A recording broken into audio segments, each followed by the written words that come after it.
Salut tout le monde, aujourd'hui je vais faire un récap du trade que j'ai pris hier soir qui m'a permis de générer 8400 euros sur l'intégralité de mes comptes, donc ça fait 300 euros par compte à peu près, donc sur tous les comptes que j'ai reliés ici. Donc j'ai des Apex, des Alpha Future, des TradeFi, et simplement j'ai également des top steps que je trade séparément, que je trade de manière beaucoup plus agressive, parce qu'avec ces comptes-là, le but c'est d'aller chercher un paiement tout simplement de 1500 euros avec ces comptes-là. Donc 1500 à 2000 euros. Donc je prends mon temps, hop, envoyer, je commence les comptes. Donc je prends mon temps tout simplement. Le but c'est de monter à 53 600 ou 54 000 et de pouvoir retirer du coup 1005 à 2000, ce qui ferait à peu près entre 40 et 50 000 euros. Ce qui serait mon objectif et j'ai commencé pour ça, c'était l'objectif que j'avais documenté, que j'avais voulu documenter, c'est de pouvoir retirer entre 40 et 50 000 euros. Donc le but que ça se fasse dans ce mois-ci ou dans le mois d'après, c'est pas un souci, je ne me mets pas du tout de pression à ce niveau-là. Donc c'est surtout ça qu'il faut pas, hein. C'est les gars, une fois que vous êtes funded ou quoi, que vous avez vos comptes, ne vous mettez pas trop de pression à aller chercher le paiement.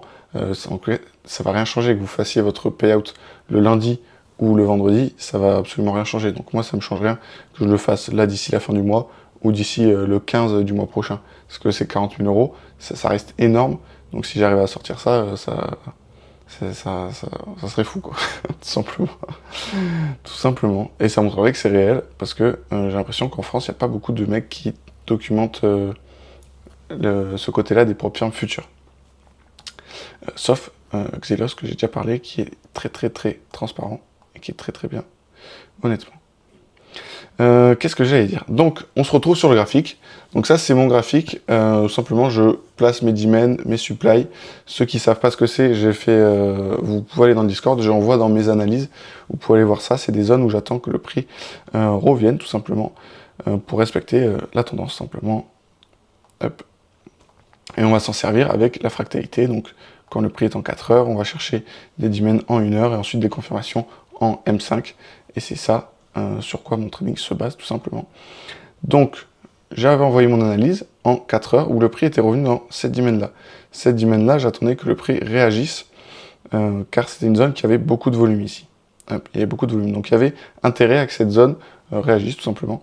Mais par contre, celle-là, où le prix est revenu tout simplement, mais il n'y a pas eu de volume ici. Donc, vu qu'il n'y a pas eu de volume, je m'attendais à que lorsque le prix parte ici, hop, je m'attendais à qu'il la traverse. Donc on va voir en détail. Ça c'est un setup que j'ai pris. Hop. Merde. C'est un setup que j'ai pris. C'était quand mardi. Donc je m'attendais tout simplement à qu'on la traverse. Qu'on traverse la dimen. Parce que du coup ça c'est une belle accumulation. Hop. Donc on a fait une accumulation. Ensuite on prend la liquidité par le haut, redistribution. Et je m'attendais tout simplement que suite à cette redistribution, on traverse cette dimen. On liquide une fois, deux fois et on casse. C'est une redistribution. Donc je m'attendais à que on la casse vu que c'est une zone qui avait peu de volume. Donc ça paraissait pertinent, simplement. Au final, ça m'a donné tort et on a fait une accumulation. Donc elle s'est confirmée. Donc on a liquidé une fois, on a liquidé la trading range, donc ça s'appelle une trading range. C'est la deuxième, c'est l'autre zone où le prix peut se retourner. Hop. Et ensuite on est revenu liquider une deuxième fois et on est parti à la hausse. Donc c'est très bien, car moi ça m'arrange. Je préfère qu'on ait une tendance haussière parce que le Nasdaq c'est un marché qui est directionnel. Donc c'est un marché qui est plus simple de trader quand on a une tendance haussière, selon mon avis, comparé au Forex qui est un marché qui va beaucoup plus ranger. Donc on est parti à la hausse, hop, et donc moi je voulais qu'on continue cette tendance, tout simplement. Donc on réagit là, on part, et moi je me suis dit, ok très bien, on va continuer dans cette tendance et on va faire des plus hauts. Donc ça c'est mes sessions, c'est un indicateur que je me sers pour déterminer la session asiatique, session de Londres et session américaine. Donc, moi, tout simplement, à 15h, je me connecte, j'attends de voir ce qui se passe. Et là, qu'est-ce qu'on a? Moi, j'attends tout simplement une cassure et une réintégration. Hop. Là, on a le prix, il passe, donc il a été haussier toute la matinée. Hop, il range, il prend cette liquidité-là, d'une ancienne session. Ok, très bien. Et ensuite, il va liquider notre session de Londres et repartir. Donc là, ça c'est quelque chose que j'ai tracé, ça s'appelle de l'imbalance. Ça ressemble au FVG, hein, c'est un peu pareil si vous préférez. C'est un peu la mode de dire FVG, mais moi j'appelle ça de l'imbalance. Simplement un creux à venir combler. Je vois que c'était en 1 heure qu'il était. Ouais, voilà, c'était comme ça. C'est quelque chose que je note, je vais pas prendre un trade par rapport à ça, mais quelque chose que je vais noter, tout simplement. Donc moi, j'attends une cassure et ensuite une réintégration avec mes confirmations. Donc là, notre prix, hop, a liquidé la session, il a réintégré, et je ne suis pas rentré directement. Vous voyez, je ne suis pas rentré ici parce que ça n'avait pas encore réintégré.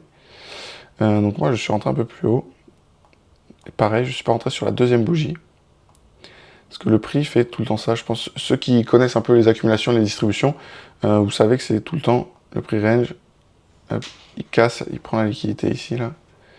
Il part, il revient et il repart. Donc, soit il revient et il vous liquide, soit il part, il rebondit et ça part dans votre direction. Tout simplement, moi j'ai pris l'Eurotest. C'est rare que je fasse ça. Mais je l'ai pris comme ça. Donc j'ai attendu que le prix parte, il est revenu retracer. Je suis rentré ici. Et je suis sorti ici parce que sur le Bookmap c'est un outil que j'utilise. D'ailleurs, c'est Ledger qui m'a fait découvrir. Si vous ne connaissez pas Ledger, c'est un trader qui trade l'order flow, tout simplement. Qui est très très fort. Donc tout simplement, le Bookmap, ça vous permet de voir la liquidité en temps réel. Donc tout simplement, nous, on trade les prises de liquidité. C'est très bien, mais c'est agréable de savoir où est réellement la liquidité, parce que nous on va tracer nos zones sous les sessions, sous les ce que vous voulez, les FVG, machin.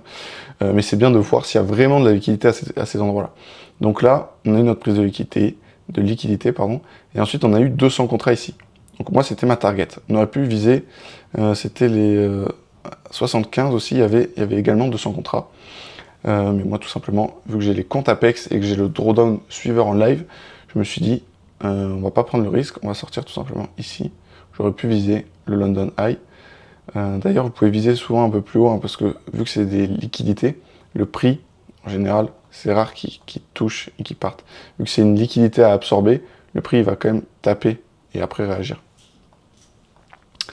Donc voilà, tout simplement. Tout simplement, hop. Donc moi je suis sorti ici, hop là, avec un petit risque, parce que j'ai jamais eu autant de comptes, donc je prends mon temps à les monter, vu que j'ai pas beaucoup à faire, entre guillemets, il faut que je monte à 53 600, ce qui n'est pas beaucoup, pour faire un paiement. Donc voilà, je prends 300, 150 par trade, ça dépend. Là j'ai pris 150, vous voyez, ça m'a fait 300. Mais voilà, je suis pas encore très à l'aise avec tous ces comptes-là, pour être honnête. Donc voilà, donc j'ai target ces 200 contrats, et au final, vous voyez, ces 200 contrats ont été absorbés, et c'est parti encore plus à la hausse. Mais ils auraient pu très bien absorber et réagir à la baisse. Tout simplement, je n'ai pas pris ce risque-là. Qu'est-ce que je pourrais voir de plus avec vous? Ceux qui traitent les FVG en général, je ne sais pas si vous êtes entrés, mais en gros, c'est la même chose. Hein. Des fois, on me demande ce que tu traites les FVG. Non, mais c'est à peu près pareil. Hein. C'est juste qu'on n'a pas le même setup d'entrée, on va attendre une prise de liquidité, une réintégration. Juste ceux qui traitent ça, ils vont entrer sur voilà, les prises de liquidité. Ils vont entrer, là on a ça part à la hausse, hop, ça comble, et ils rentrent là. C'est pareil, hein. En fait c'est vraiment juste un autre type de trading, tout simplement. Hop. Vous voyez, au final ça revient au même. Ça revient au même. Hop. Donc voilà, donc franchement hier on a eu un price action qui était vraiment propre, donc je suis assez content, j'espère que ça va revenir comme ça. Donc là je m'attendrai à qu'on continue dans la tendance jusqu'à cette supply qui est là, mais pareil, c'est qui est une supply qui a peu de volume. Donc le volume je le trace avec le volume profile. Donc là on peut voir le volume qu'on a sur la journée. Moi je m'en sers énormément de cet outil, ça permet de déterminer justement sur quelle session il y a eu le plus de volume, où ça a été le plus injecté. Et là on voit que c'était le plus injecté, c'était en fin de journée. Tout simplement, si vous avez des doutes, vous pouvez vous faire comme ça, vous pouvez faire session par session si vous voulez. Hop, ça peut vous aider. Et on voit que c'était injecté le plus ici. Donc on a une petite première accumulation, là c'est où on a le CPI, il s'est rien passé. Pareil, je m'attendais à après que hop, ça parte à la hausse. Que dalle. Donc ça, on est revenu, et là depuis vendredi on range. Donc ça a rangé, accumulation, deuxième accumulation, et là le prix déroule un peu. Mais franchement je trouve que le prix stagne vachement, et ce qui ne me rassure pas, dans le fait que j'attends potentiellement que le prix puisse toujours traverser cette zone. Mais maintenant, Du coup, on a pas mal de liquidités qui ont été injectées sur cette zone-là.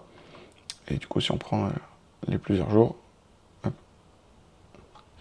on a beaucoup de volume injecté dans cette zone. Mais rien qu'hier, ça c'était pas hier, pardon. Rien qu'hier, on a également beaucoup de volume injecté. Et voilà, on le voit également. Ah, hier aussi, c'est intéressant ça. Voilà, énormément de volume injecté en haut. Donc c'est assez homogène, hein. Là ça va. En général, ça fait soit tout en bas, soit tout en haut. Là, c'est assez homogène. On a quand même un pic en haut, mais ça pourrait nous indiquer potentiellement que le prix puisse changer s'il y a beaucoup d'ordres qui sont injectés par la suite. Donc on va voir, tout simplement. On va réagir. En tout cas, j'envoie tous mes trades ici, là. Hop, donc là, vous pouvez voir. Hein. C'est le trade que j'ai pris. Hop, tac, tac. Donc j'explique mes setups ici. Je sais plus ce que j'allais dire. Donc dites-moi si ça vous intéresse les récaps comme ça j'en ferai un peu plus souvent. Ben, j'en ferai à chaque fois que je prends un trade, que je prenne un SL ou un TP, comme ça pourrait être sympa de suivre l'évolution tout simplement, et de suivre les analyses. Tenez-moi au courant si ça vous plaît, si ça vous plaît pas, ben, dites-le moi aussi. En tout cas, c'était tout pour le trade d'hier. Ciao.